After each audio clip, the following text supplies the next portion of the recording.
Audrey and welcome back to my channel. Today I am talking about the iPhone 12 Pro and whether it's worth it or not to upgrade, to switch to, and the overall price. So this is my iPhone 12 Pro. I got it on the 30th of October, so I've had it for a little bit over a month, going on 6 weeks now. It is the gold 128 gigabyte iPhone 12 Pro. It has a clear case on it. It also has a screen protector on it. I've been using it for a little over 6 weeks. I meant to do this right at a month, but just wanted to give myself a little bit more time to finalize my thoughts and everything. So I have it all kind of written down. I have a pros and cons list written in front of me. So I upgraded from an iPhone 8 Plus, and obviously there are a lot of differences between this phone and the iPhone 8 Plus. There's been, I think 3 or 4 phones in between the 8 Plus to now the 12, which is actually freaking crazy. I had the 8 Plus for going on 3 years and it was crazy. I loved that phone though, I really did. I loved the quality of the phone. I loved the camera, the size and everything. And so I knew that coming into, and the home button obviously, and I knew that coming into upgrading to anything after the iPhone 8, I wouldn't get a home button, and that is my first con. I really loved how fast it was to just open your phone with your fingerprint with Touch ID. It was really easy, really effective, really simple, and that was something that a lot of people said that they did not like, especially during a pandemic where you are wearing masks every time you're out in public. So Face ID isn't my favorite thing in the world. A lot of the time I am, gonna open my phone and then it kind of just says face not recognized, insert password. And most of the time I am having to insert my password unless I'm at home and I'm chilling without my sunglasses on or without my mask on. It's also not the best when you're doing like Apple Pay and you're in a drive-thru, you have your mask on, and it asks for your Face ID and then you kind of have to pull it down, and then it's just, Face ID isn't my favorite thing, and that is probably the thing that I dislike the most about the phone. I do wish that there was like a little, like the lock button could have been like a little Touch ID button, but unfortunately that was not part of the design. Maybe in a non-COVID world where, it'd be really easy to just look at your phone like this, swipe up, and then you're good to go, you're in your phone. It's cool, but not in a place where you're wearing face masks all the time. Moving on to a Pro, obviously, it's gonna have to be the camera quality. It is insane, it is beautiful, it is the most clear camera I've ever seen. I took it out one day, like a day or two after getting it, and I took a picture and it was actually insane, the quality of the photo. And I haven't even really tried video recording on it, like actually outside with like good lighting and everything, but I wouldn't doubt that it's like top tier. That's one thing I really like about it, is the camera quality. So a con about the phone, this is something that you probably experience if you have like smaller hands or fingers. I think I have like relatively like big hands, I don't know. But like I said, this is a 12 Pro, it's not the Pro Max, because I could never do a Pro Max. Like after the iPhone 8, I was just like, no, I need a smaller phone. So I would do this thing in the iPhone 8 where I would lightly double tap the home button, and this screen would kind of just like come down a little bit so it would be more accessible to my apps.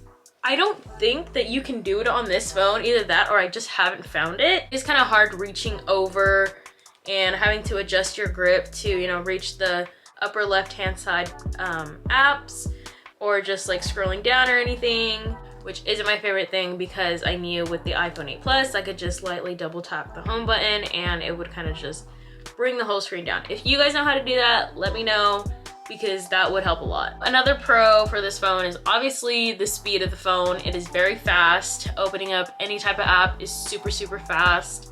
Reloading any of my apps in the background, super fast. Obviously that has to do a lot with the new chip that's in it, along with 5G. 5G isn't currently available in the city that I live in, but it is available in the city that I work in. The city that I go to school in San Jose, obviously has 5G, so I do get little bits of it here and there. And from what I know, from what I've experienced, it is very, very fast. So that's another pro. Another con that I feel like hasn't been talked about or just doesn't ever get talked about is the fact that you really can't watch your videos or YouTube videos or, you know, Netflix, Hulu in full screen. So if you don't know what I'm talking about, this is what I mean. You go to YouTube, right? And you open a video, it still has those black bars on the side of the phone, when in reality, you know, the phone is the entire screen. Like, the entire screen should be filled, although that can be because of like the camera that either YouTubers are using or that the streaming services provide. If I know that my phone is full screen, shouldn't like the video be in full screen? I don't know. That's just another con that I like realized, and I was like, oh yeah, no, this is supposed to be full screen, but it is what it is. So another pro to this phone is the charging. Charging is unbeatable. I don't care. It is so unbeatable. The 20-watt power adapter with the USB-C to lightning, super fast. Can literally get my phone from like, I think I tried it out last night. It was like from 5% to 70% in 30 minutes. So that was crazy, while also like watching a video in the background. So that was really interesting. It charges insanely fast.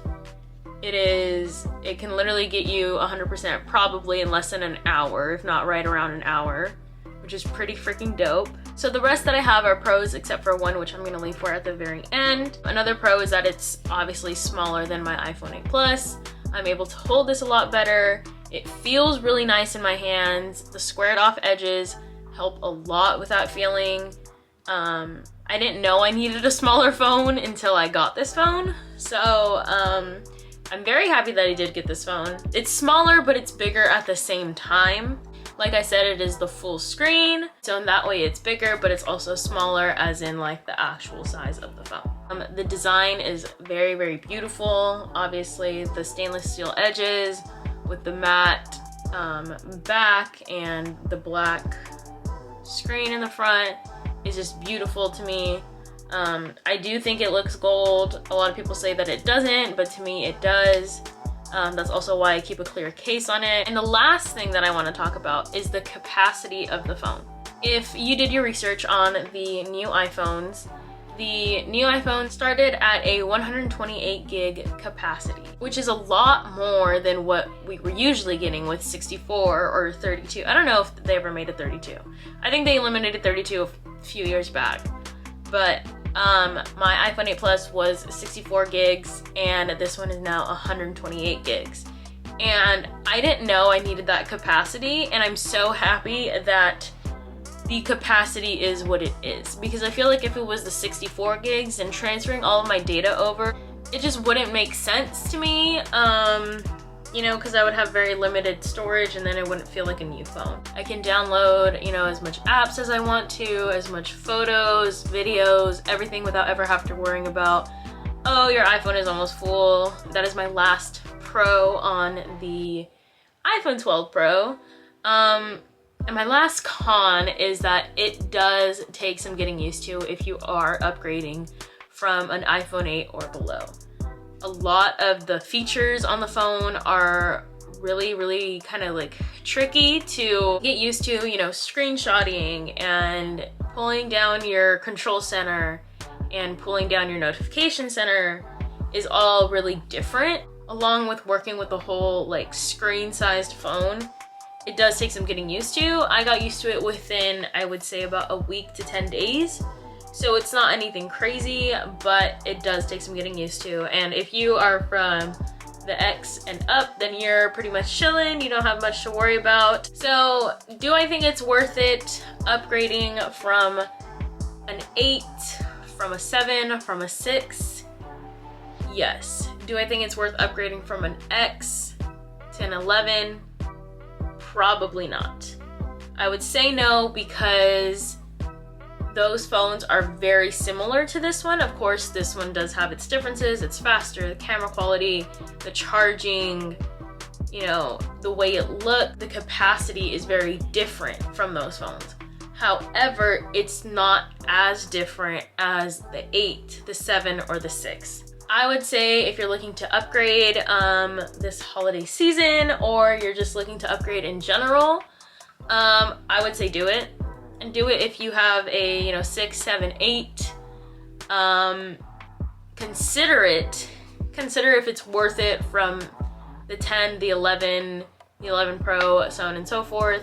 But yeah, that's just my opinion. Going on 6 weeks with it, and I love it. I am still working around those cons and hoping that they do get better and I find out more ways to make it more convenient for me for those cons to be eliminated. So yeah, I hope this helped you guys. If you guys are considering upgrading, or if you guys just wanted to know some information that you might have not known. And I hope you guys liked this video. So if you did, please give it a thumbs up, subscribe to my channel, and I will see you guys very, very soon. Bye!